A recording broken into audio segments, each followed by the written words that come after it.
Hi, Lucy. to What If I Say Yes? How are you? Thank you. I'm doing well. How about you? I'm fine, thank you. Excited to Good. have you here. So we'll Well, start thanks for with asking. you introducing yourself to my audience. Who are you, Okay. Brad? Okay. My name is Brad Pollack, and I know Lucia from my time as principal at Cayuga Heights Elementary School. Met her daughter when she entered kindergarten, and I'm not even sure exactly when that was, except that I know that she's in middle school now. So it's been a little while, and I'm no longer working as principal. I'm now retired. So, but I still run into her daughter occasionally because I still substitute, and I've seen her at the middle school even as recently as last week. Yes.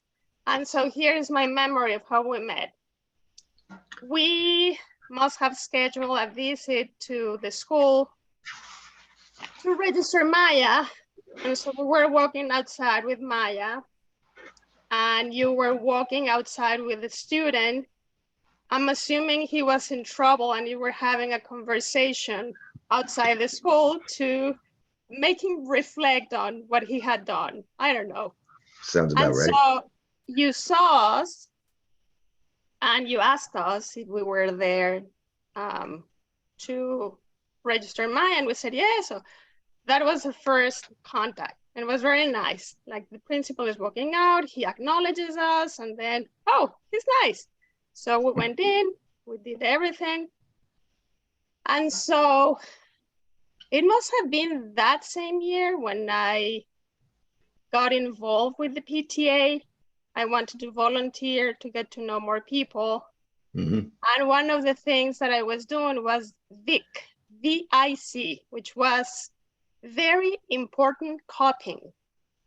So my job was to take a box where all the Right. teachers would leave Hmm. requests for, please make 25 copies of this exercise, or Right. please photocopy these pages from this book.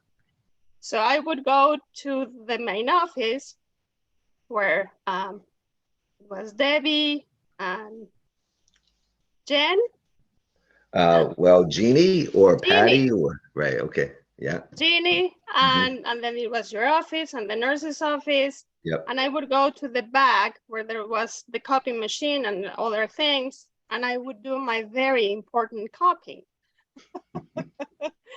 So I guess you must have seen my commitment. I don't know, that at some point well, we started chatting and you were friendly and you were super nice. And so at some point you asked to speak with me. And I went to your office like if I were a kid in trouble, like, oh my God, what did I do? And that's when you said, well, the PTA board is going to change. And I was wondering if you're interested in like kind of running for office. Yep. And I was like, what? But I just got here, but no, but it's fine. And you'll have support and this and that. And I think I said, well, let me think about it.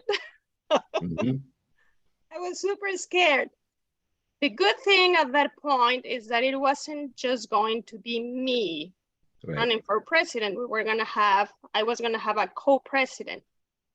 Um, so, I mean, we offered our names and then um, people vote. I mean, it's very few people who vote, but Right. we got the job. And then we started working more closely Right. because I was with Jen. I Right. was the co-president of the PTA, and the PTA works hand in hand with the principal and the teachers. Yep. So a very interesting adventure. Hmm. Right. Yeah. Yeah, because it took some convincing, and I had to tell you it's going to be fine. It'll be fine. Just thank you so much for doing it, and hopefully it was. I mean, it was fine for me, and hopefully it was fine for you too. Because in Yeah, truth, it was a great experience. And yeah. my only reference was in the movies. Right. I only knew about the PTA Yeah. because of TV shows or the movies. Right. I had never had anything to do with what Maya was she's my only daughter. She was in Yeah. school for the first time. I didn't have a clue of what all that entailed. So, but it was super nice. It was Yeah. a very good year. Right. Right. Well, I'll just tell you on a side note, I feel like something that I noticed that was like a kind of a parallel between you and Maya, and that is that when I met Maya, she was super shy and reserved, and I think that you were similar. And over the years that I knew you and I've known you, and over the years I've known her, I've seen you both emerge from your shell to become more assertive, confident women. So I'm happy about that. Yes. Yes, Maya was super, super shy. She Mhm. wouldn't talk Right. with people outside Right. her home. Yeah. And that's one you just reminded me of something. I think that was part of the brief conversation we had when we first met you, when you were outside talking to the student. Right. You must have said hello to Maya, and Maya must have been like, "Who is Yeah. this guy?" Yep. And then you said something like, "Oh, she'll grow out of it. I know a Yep. student who was very shy, and now she's in middle school and she's singing and she's doing all these beautiful Yes. things." And Right. so that memory Yeah. was stuck in my mind to the Right. point that when Maya got to middle school, um, she participated in the talent show and Yeah. she sang. Nice. It was Really like, nice. Yeah. so thank Nice. you very much. Yeah. You're welcome. My And pleasure. so we've been friends since 2015. Okay. That's when Maya first got to Cayuga Heights Okay. Elementary School. All right. So after knowing you all these years, I thought, oh, I want to have Brad as my guest in this new adventure that I have, which is this channel. So I ask you to think of a moment in your life when you ask the question, what if I say yes? Mm-hmm. You then said yes, and you did something. I don't know what you chose. Right. So I'll open the floor and we'll hear what Right. you're going to tell us. Right. Okay. So, I was thinking about this question, and the easiest part would be, when I said yes to becoming a principal. I had been a school psychologist for many years, and after 23 years, I decided, what if I say yes to being a principal? And I could talk about that, but I'd actually rather talk about something that I've done since I retired. So, as I mentioned, I've retired now. This is going on my third year, and I retired in 2020 when COVID hit us all in a major way. And so March, Friday the 13th, as it was, I think, was the last day that I was in school, physically in school with children. So from that time on, and I think I'm not the only one that feels like time has been really fuzzy in terms of what year and when did this happen. And even now saying to you that I'm going on my third year of being retired seems a little strange to me. So the first year after I retired, things were still pretty shut down, and I really did not do very much that first year of retirement. But the second year, I got a call from a woman who owns a place called Bridges, which is near our former school. And it's a private residential care place for elderly folks. And she called me up and she said, now that you are retired, I think that you should turn your attention to the older and wiser generation, and I have an opportunity for you. And the opportunity was she wanted me to come and work with the elderly residents, that because of COVID, there was really a shortage of staff. And she wanted me to transport people to medical appointments and, and help out in any way I could. And I when I retired, my doctor said to me, now that you're retired, I don't want you to go back to work. So a lot of people, retire and they don't really retire. So I think that there's really something to finding a sweet spot when you retire between not doing anything at all and just sitting on the couch all day and being so active that it's like you never retired at all. So I've been trying to be protective of my time in terms of I want to be able to keep busy and keep active, but I don't want to be so locked into a schedule that that it feels like I'm at work again. So when Elizabeth asked me about coming to work with her at Bridges, I at first I was thinking like she's right. I spent my whole career working with little folks. You know, I like children very much, and I had not really ever considered about, okay, what's it going to be like now working with elderly people. And then part of what she wanted me to do is that some of those folks are various stages of physical or mental incapacity. So that means wheelchair, and it means using a wheelchair van and taking people to medical appointments, sometimes close and sometimes a little further away. And it was a little scary to me and a little intimidating. And I really had to think like, do I want to, is that something I want to do at this point in my life? And, I discussed it with my wife, as I do any major decision. And, I thought about it a little bit more, and I was like, okay, well, let me go and talk to her and take a look around and, scope out the situation. And I decided that I would do it. So for this March, it'll be 1 year that I've been working with the residents at Bridges, and I have absolutely loved doing that. I mean, it's been such an interesting thing for me because on a number of levels. First of all, the human connection is really important to me, and I've gotten close with some of the residents and their family members. And I think that Elizabeth knew me well enough as a principal to know what my social skills are like, what my interpersonal skills. So when she said, I think that you'd be the perfect person for this job, I think that she was right, because my ability to relate to older people isn't very different than my ability to relate to younger people. And I've really enjoyed that experience. And I've had some growing pains along the way in terms of, how does it really work? And when I'm taking someone, and how long does it take to get a resident ready to go? And, what's it going to be like for me to be waiting in doctor's offices for sometimes short periods and sometimes longer periods of time. But and also, I'm not kidding anyone. I mean, I'm in the beginning part of the elderly generation myself. So it's really made me think a lot about, what's it going to be like when I'm older? Who's going to take care of me? Who's going to wheel me to my appointments? And, it really has made me think about the lifespan and my own mortality, my relationship with my children, my relationship with my parents. When my mother-in-law, near the end of her life, we'd go and help take care of her and take her to appointments in her walker and then her wheelchair and so on.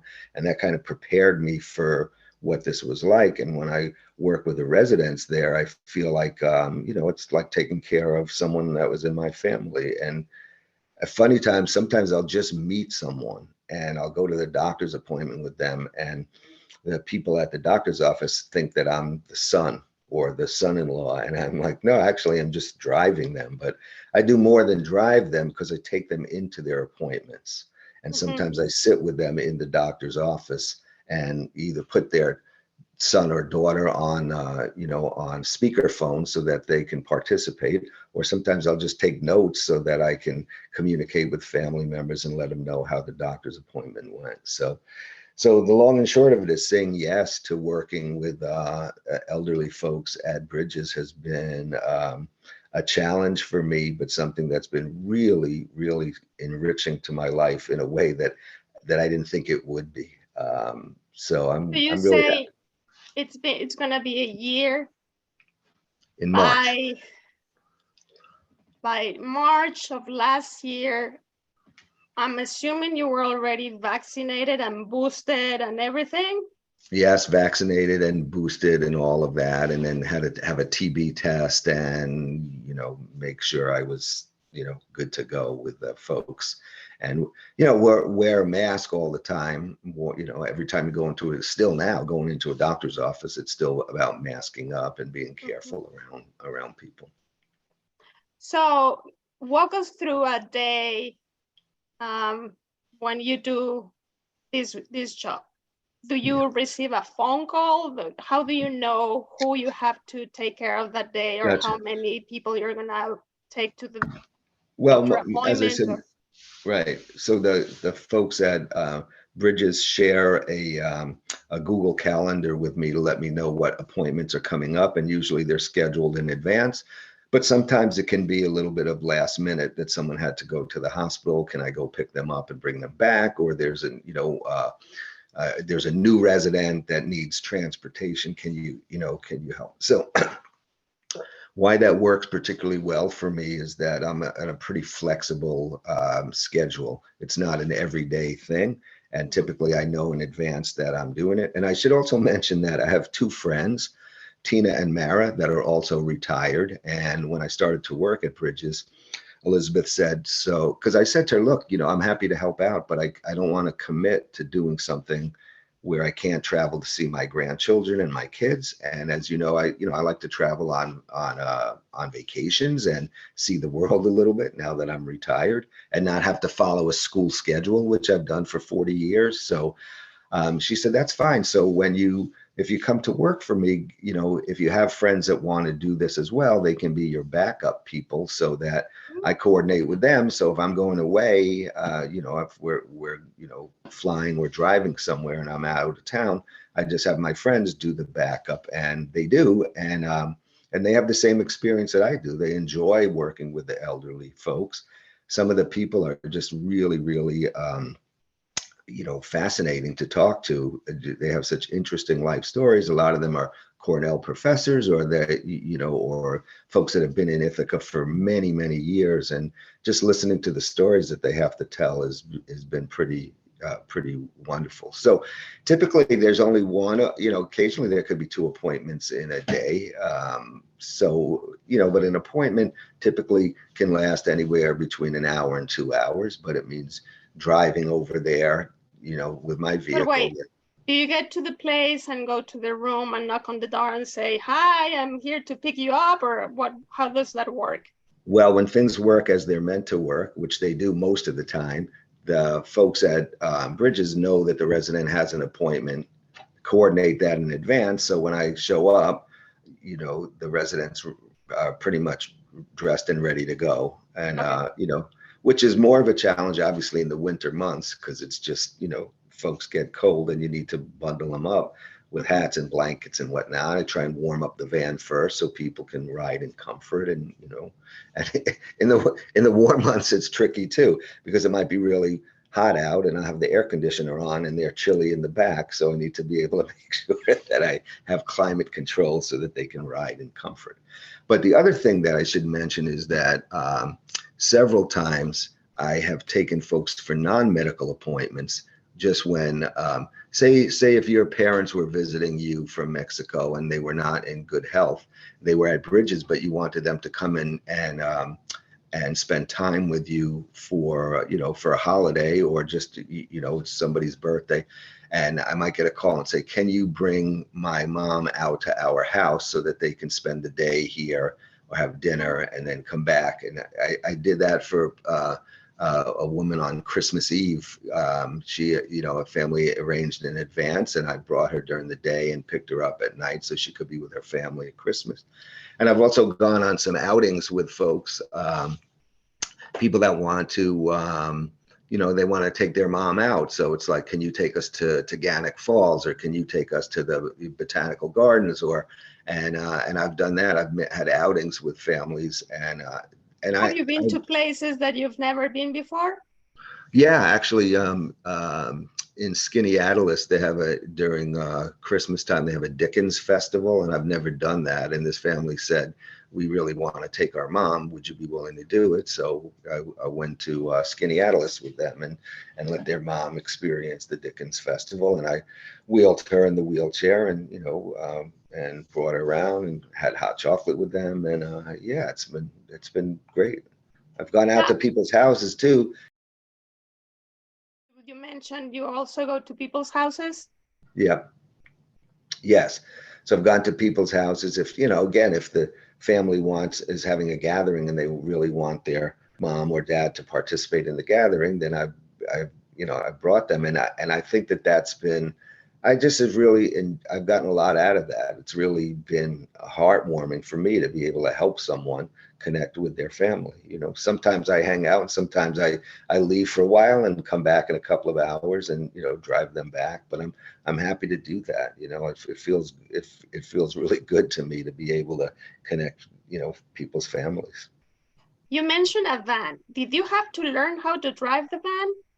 Well, the van is a van. I mean, it's a regular van. It's just Okay. customized so that it has it's a minivan, but it has a wheelchair ramp so that you wheel someone up on and then fasten them in, secure them, you know, the legs, and then seat belt them in so that they're not moving around at all. So I needed to be trained in how to do that, and that was pretty scary to me at first. That's like one of those, what if I say yes? And I was like, what am I getting myself into?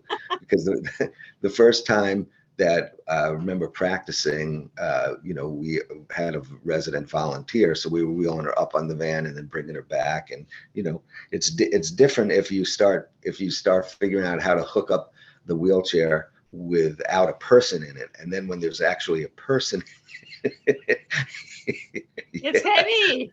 yeah, yeah. There's a little bit, yes, a little bit, and when people, I mean, when people are in discomfort or they're in pain, I could remember driving down from Bridges to take someone, you know, to an appointment downtown, and the road was just really bumpy. Every time I hit a bump, I could hear the gentleman behind me groaning a little bit, and you know, I just felt awful. So, you know, but trying to be able to get someone to where they need to go as you know, as safely, as smoothly as possible is the idea. And I will say that you know, the overwhelming majority of family members are just really really grateful that they Mhm. have that, you know, they have someone to be able to take their, you know, to take their parent or their relative, the husband or wife, to an appointment.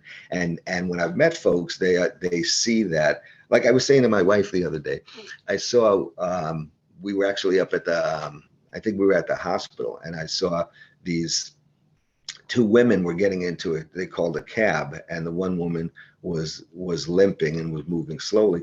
The cab driver, you know, pulls up, and he's like just sitting on his phone, you know, waiting for the woman to get in. And my natural inclination is to get out of the car and open the door and, you know, help someone. That's just, I would do that anyway for anyone. You know, I'm used to Mhm. doing that for, as I said, for my mother-in-law. So it just translates to me. And I was thinking to myself, to the, you know, cab driver, get out of there, get out of your, you know, get off your ass and and open that door for that woman and help her in and make sure she gets in and buckle her in so that she's safe. You know, so I Sure. so I think that that's kind of you know, ingrained in me at this point. When I kind of feel like if I see an elderly person like crossing the road, I want to stop what I'm doing and take their you know, let them take my Oh, arm so I can help them out. So yeah. your 20 something years of school psychologist, Hmm. does that experience come in handy now with when you're dealing Well, with this population? look, you know, you can think about this in your own life, and I'm sure you have. You know, there's a way to think about things and say that everything that you're doing now and everything that you've done in the past has led up to what you're doing now. So I think that being a psychologist translated really well for me to be a principal, and being a psychologist and a principal translated really well for me to take care of you know, elderly folks.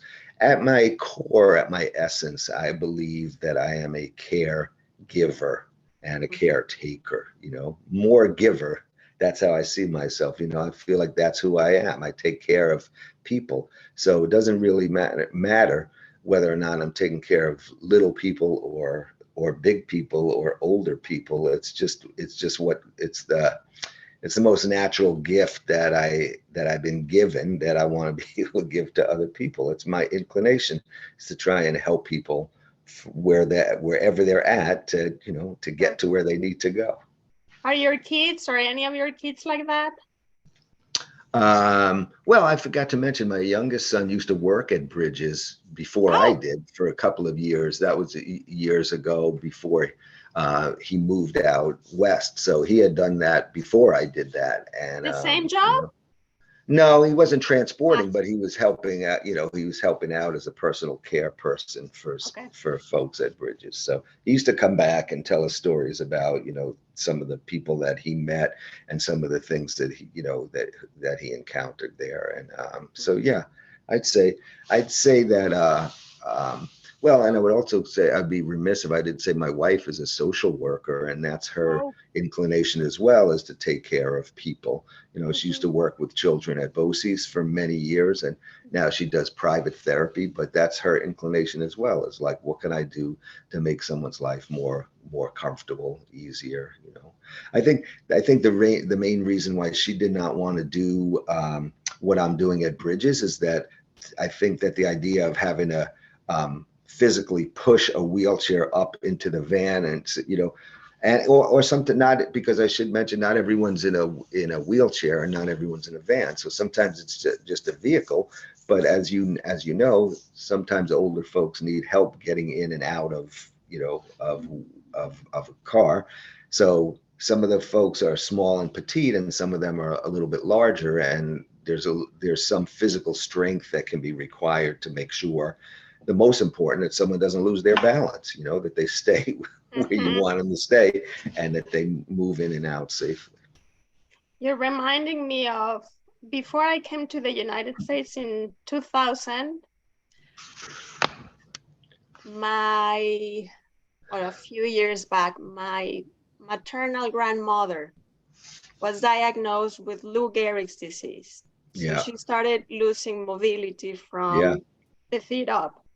So at some point, it was my mom, or my mom, my dad, and I, or my mom and I, or my mom and my dad, helping, like moving my grandmother in the wheelchair. yeah, We had I don't know what it's called here. It's combi. It's a Volkswagen van. yeah, In Mexico, it's a combi.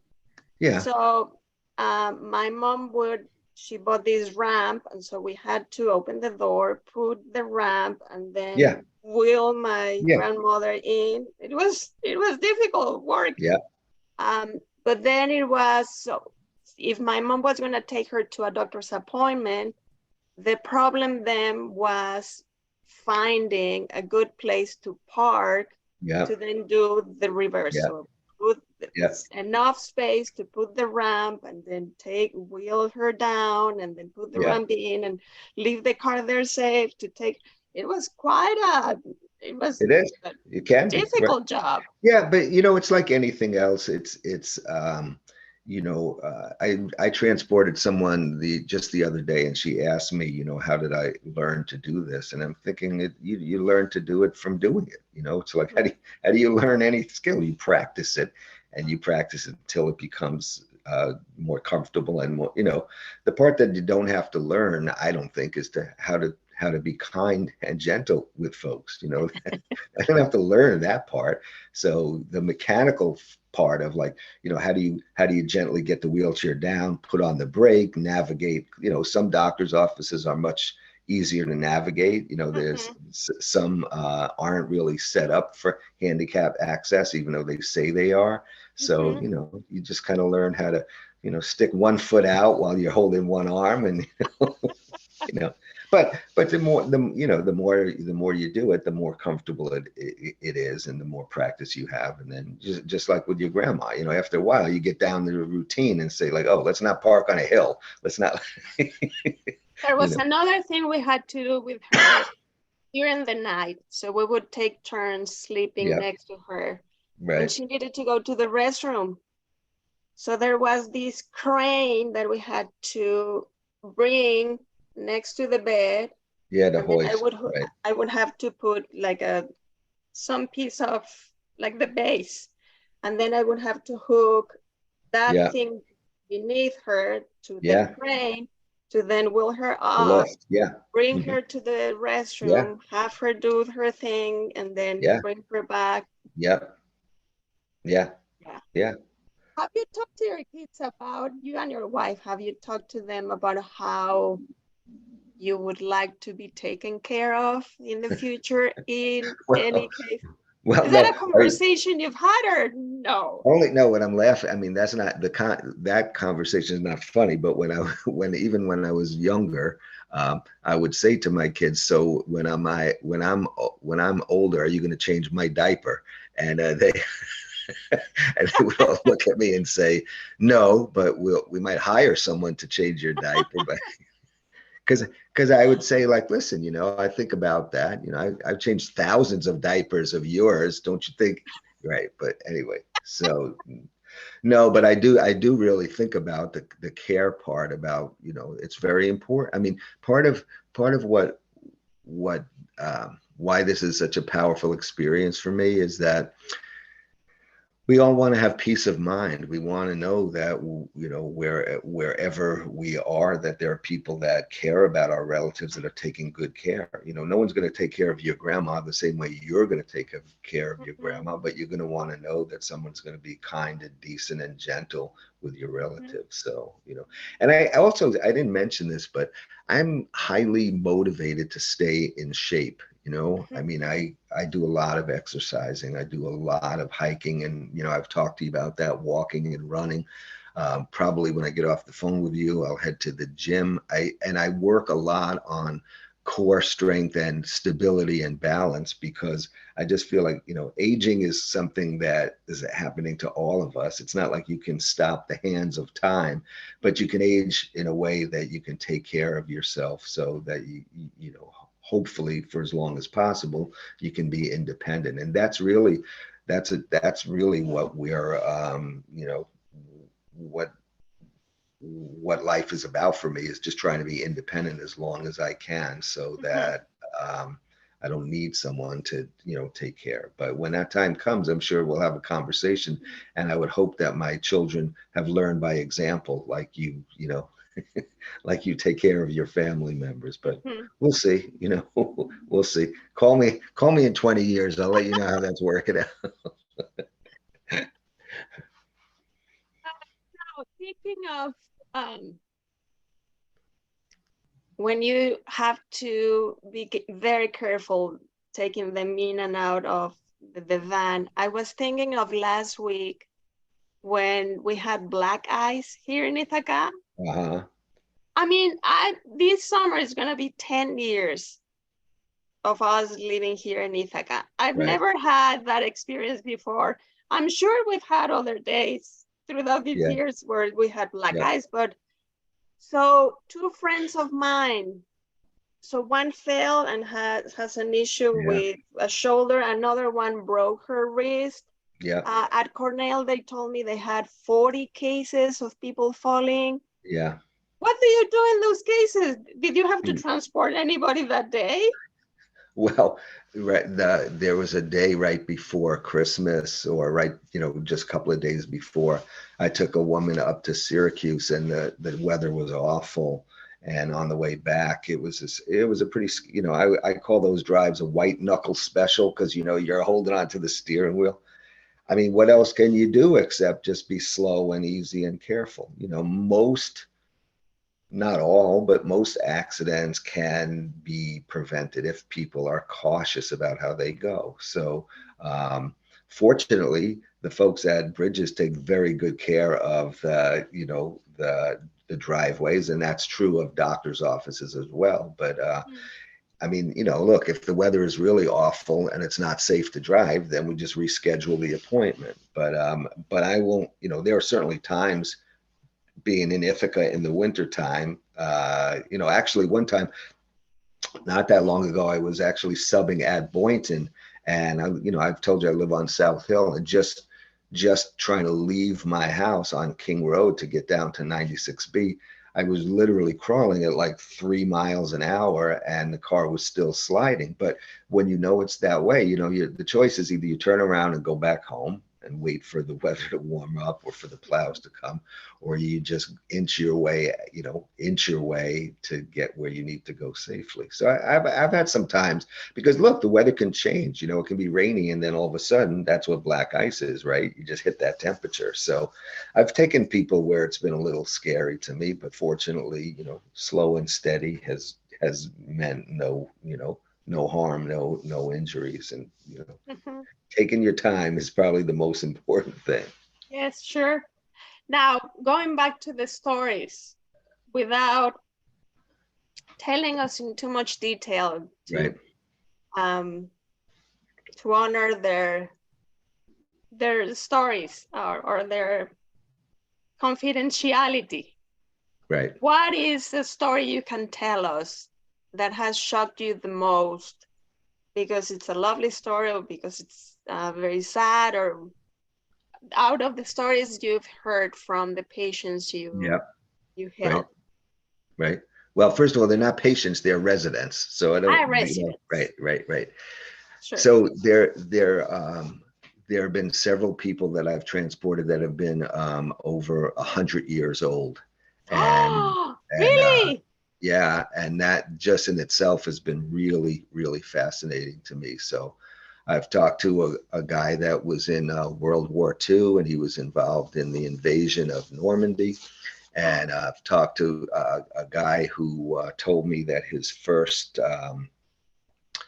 the first car that he drove was a Model A, Ford Model A. So, right, trust me, it's one of the first cars that that was manufactured in America, and this gentleman, yeah, if I say more, he because people know him around because he's just a pretty legendary guy. But yeah, the folks that have been really, the older they are, the more interesting they are in some ways because of the stories that they have to tell. And I'm a good listener. I like to hear people's stories, and they've been kind of fascinating. And some of the people too have been pretty well known in their field back in the day, which is why I can't say too much more because then they would be readily identifiable. I'm gonna But Google them. I will tell you really something that really gave me chills was like really I don't know if it would call it I'll just tell you the story. You can draw your own conclusion. So there was one guy that I had been transporting him for a couple of appointments, and he had an appointment coming up. Two people on one day.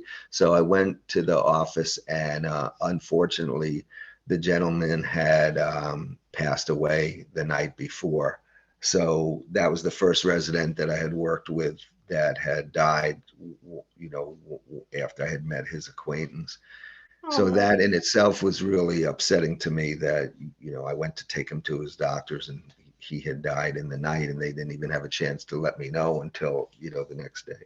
mm-hmm. But as I mentioned, I do quite a bit of hiking. And that same day I came home and I went for a hike, and there's a small cemetery not far from my house. And in order to get into the trail that I was going to, I sometimes walk through the cemetery to get into the woods, that leads to a trail. And when I was walking through the cemetery, a place that I had been many times, I noticed a headstone, and it was this gentleman's headstone. That it Mm. was, he and his wife had bought a plot there many years ago. His wife had predeceased him, but as I went through the cemetery, I just happened to look up, and the headstone had his name on it, and and at first my brain wasn't quite processing. I'm going like, he died last night. How could I, how could he have the headstone? Well, he had the headstone because he bought it, years ago, and his wife was already laid to rest there. But the as much as it was a little bit like, gave me chills, it also made me feel like I was, I, I went on this hike for a reason. I saw this guy's headstone. It was like I was paying my respects to him at the cemetery, Oh. and he had just died the night before. That that that happened a while back, and that really stuck with me because I was kind of grieving his loss, and then I just Mhm. happened to go on this hike through the cemetery, and then I visited his grave before he was even there. He wasn't even laid to rest yet. So now let me understand, because I don't know. So it's the wife's headstone, and then it's his, but it just doesn't have the years yet. Correct. Right. Oh, I've So never seen people that. Yeah, people Okay. purchase it in advance. A bigger headstone, then two smaller headstones, wife's name, husband's name. Wife's I already just thought you bought the land or you bought the piece of, right. but no sign outside that you were gonna be there. So you can put the headstone to just, oh, that's so weird. Headstone, even with a person's birth date on it, Just without waiting and to have. Mhm. yeah, so think about this for a minute. I mean, you don't want to think about it because obviously it's terribly a terribly sad thing. But if a husband and wife decide they want to buy a family plot, they buy the plot, they can have the headstone. When one person predeceases the other person, they're laid to rest. If you decide you want to visit the cemetery, this is where I will be laid to rest next to my love, to my life partner. So some people find that comforting. They go visit, they go visit their husband or wife and say, "I'll be there. Wait for me." Wow. Yeah, It's also kind of foreign to me because the people close to me who have passed away have been incinerated. So I don't have that right. going to the cemetery to visit anybody. Right, right. Well, So no, I mean, it's not my inclination to go to cemeteries. I just happen to walk through the cemetery to get into the woods and just came oh, across that. But I feel like there was the universe telling me, God or the universe saying, pay your respects to this gentleman. did you Yeah. stop and had a conversation with him? Did you stop and say something or just Yeah. pass by?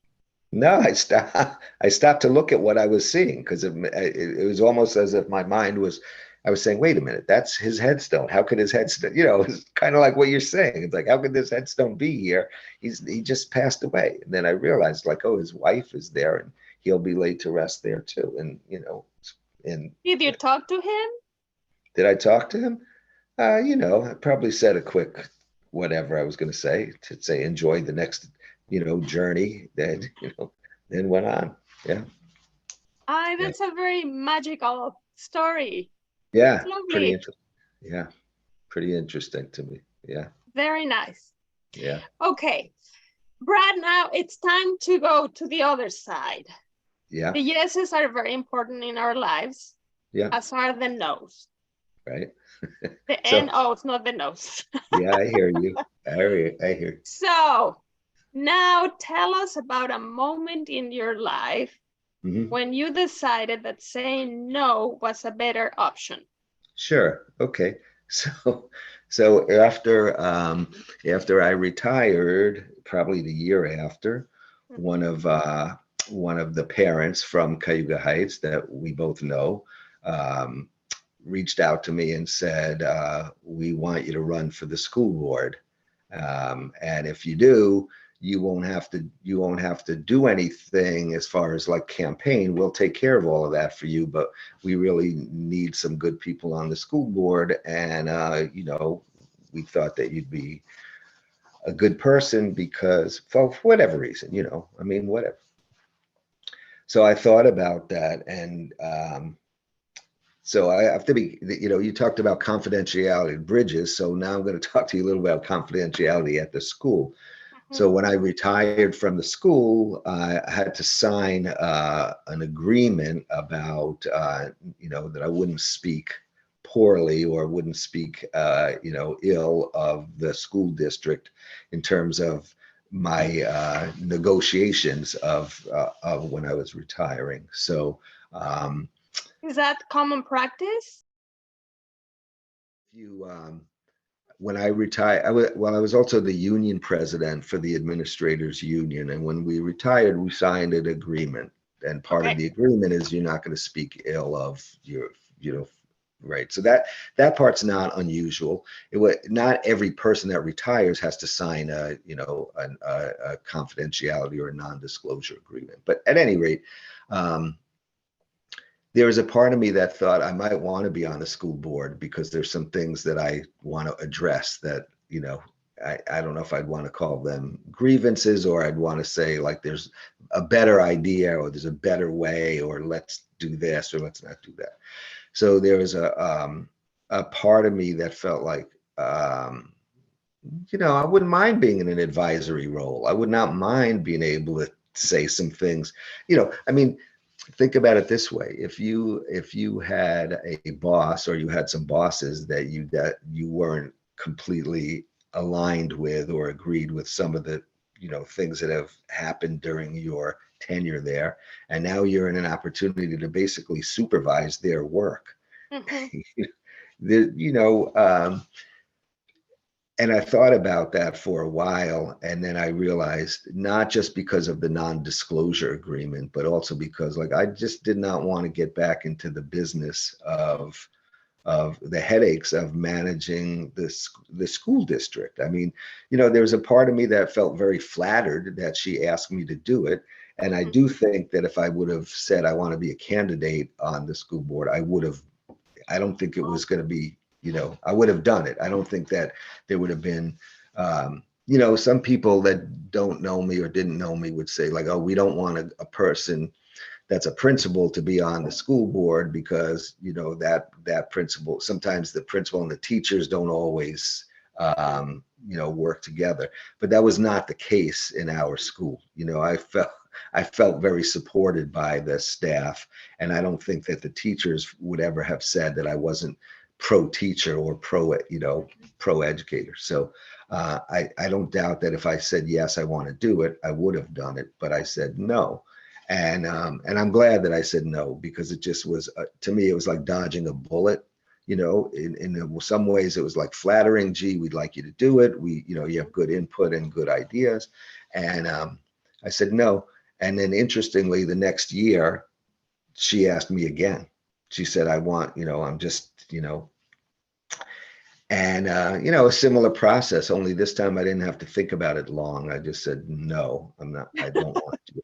But Lucy, I'm bringing up both of the stories because both of the stories are about what happened after I stopped working.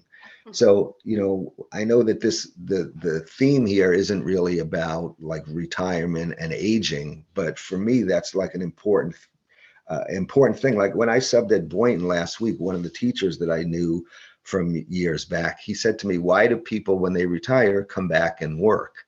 And I was saying, like, people are, trying to figure out what to do with their lives once they retire. Some people won't ever set foot back in the school, and some people go back and work, right away. And my thing is, like, I like adventure, and I like doing things part-time, and I don't want to ever be bored. I want to be able to find the adventure. So substitute teaching or substitute administrating once in a while, great. And doing the stuff at Bridges, I love it, but it's not full time. So I want to be really careful about how I schedule my life. Like, I want to have some routine, but I want to be able to, on a given day say, hey, I'm going to just, take a ride somewhere and not worry about what time I come home for dinner, or, you know what I mean? Like, just have some freedom. I really value that. If I decided to be on the school board, I'd be committed to like meetings, and yeah, you're just shaking your head because you know, you know. So Yeah. in some ways, like, saying no to that isn't really so consequential, because it's kind of like a no-brainer. Like, duh, like, no, you don't want to, like, what are you thinking? Like, you don't want to do that. But there was a part of me that, again, it's like part of it was flattery, good for my ego, and also felt like, okay, but look, the at the end of the day, being on the school board is still it's a volunteer job. You're still helping people. You're still doing something, ostensibly to help the children and the families and the teachers in the school district. So that,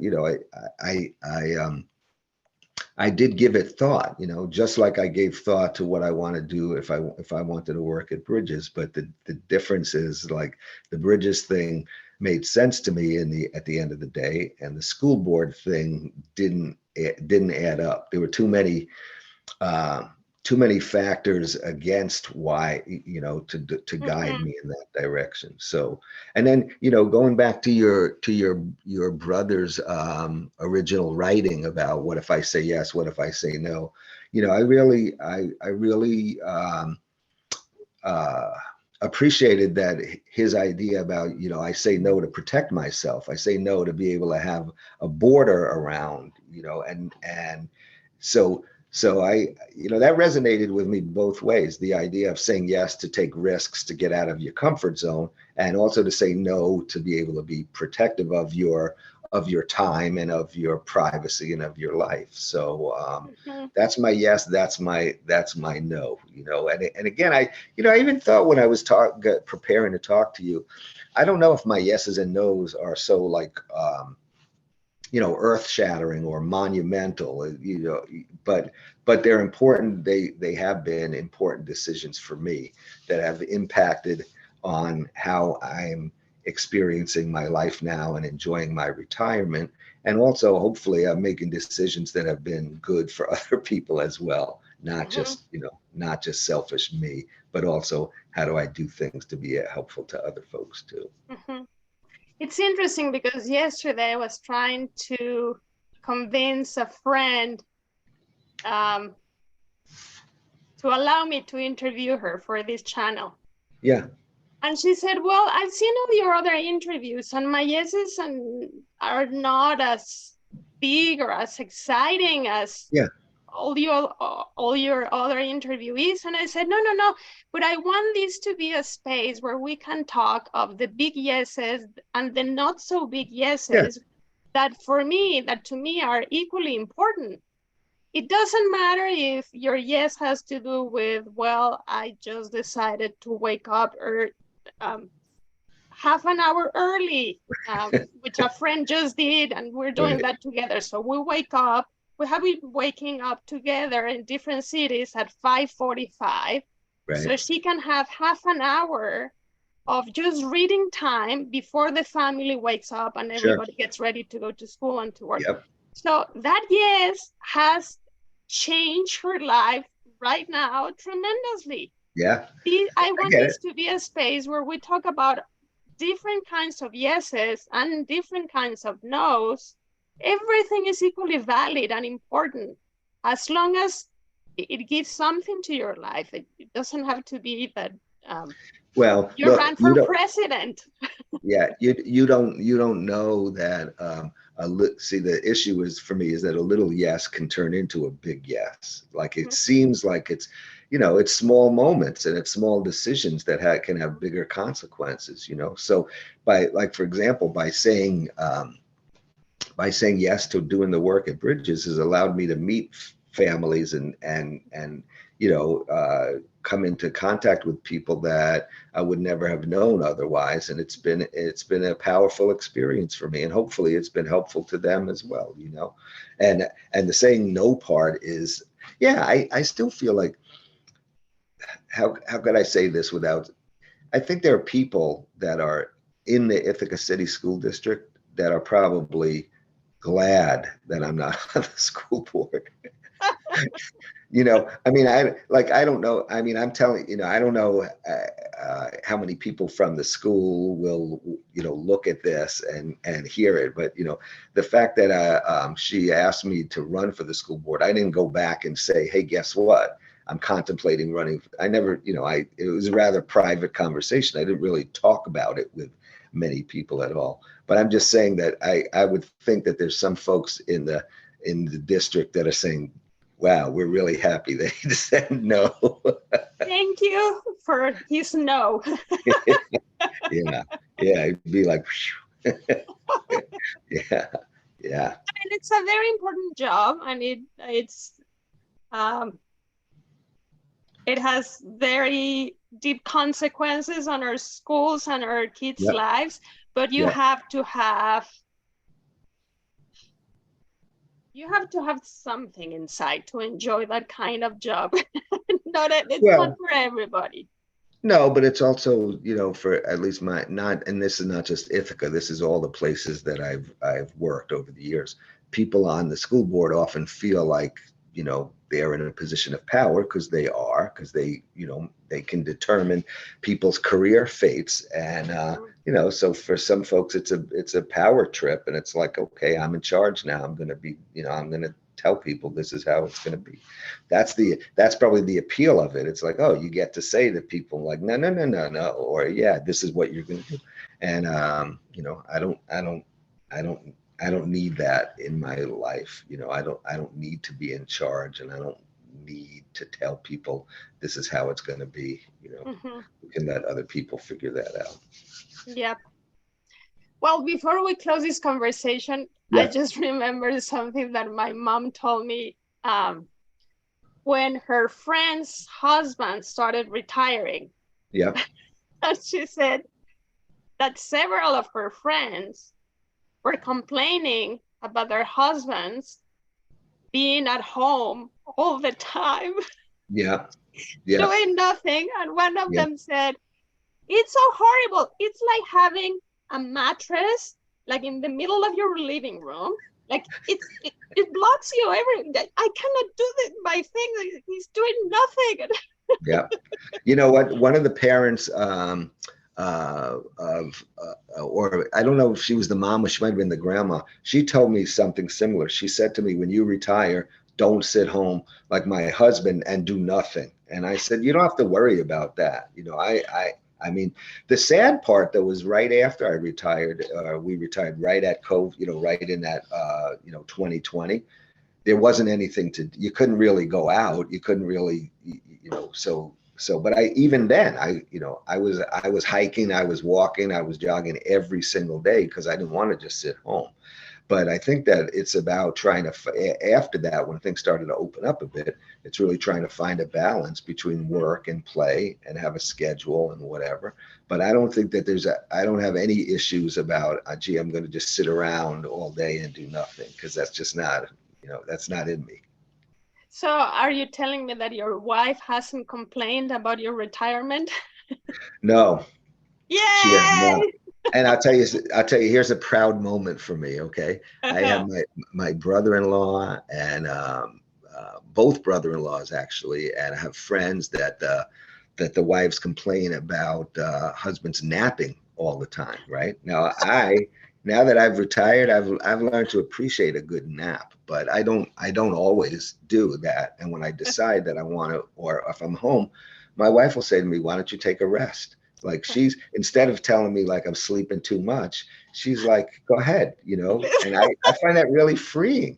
Like, I find that so nice. She doesn't complain. Like, she says, yeah, go take a nap. You want to do that? And, and I'll tell you, like, learning to appreciate a good nap is a skill of retirement. Like, I can take a good nap and feel good about it, like sleep for an hour and then just be refreshed and then go on with my day. And, yeah. Look, it's always everything is about finding the balance between work and play, and between, worrying and not worrying. All of it, is just trying to find the balance so that you can live peacefully and, and with love and gratitude. So that's so true. Yeah. Well, before I say thank you, yeah, please send me pictures of the things we've talked about. So if you have, or have someone take a picture of you with the van or something. I mean, whatever you think could be relevant, send those pictures my way so I can add them at the end of the video. Right. And it's been so wonderful to have you here. I've enjoyed so much our conversation and seeing you again, even through Zoom. Right. Thank you so much for coming and sharing your yeses and nos with us. Yeah, my pleasure. My pleasure. Send my regards to Carlos, and and then plus, I don't know if Maya told you this, but I ever since you said to me a year ago she doesn't like that I'm teasing her. I don't tease her at all, but I'm kind of miss teasing her. I just say hello to her, but I'm thinking that's so boring. So maybe she should reconsider letting me tease her a little bit, just a little bit, Well, that's the question. What if I say yes to Brad teasing me again? And let's say that again. Oh yeah. I'm gonna ask her to consider the question. What if I say yes to Brad teasing me again? Yes, there you go. Okay. All right. And we'll see what she responds. Okay. Fair enough. All right. She'll let you know. Yeah. Okay. Thank you, Brad. All right. Bye.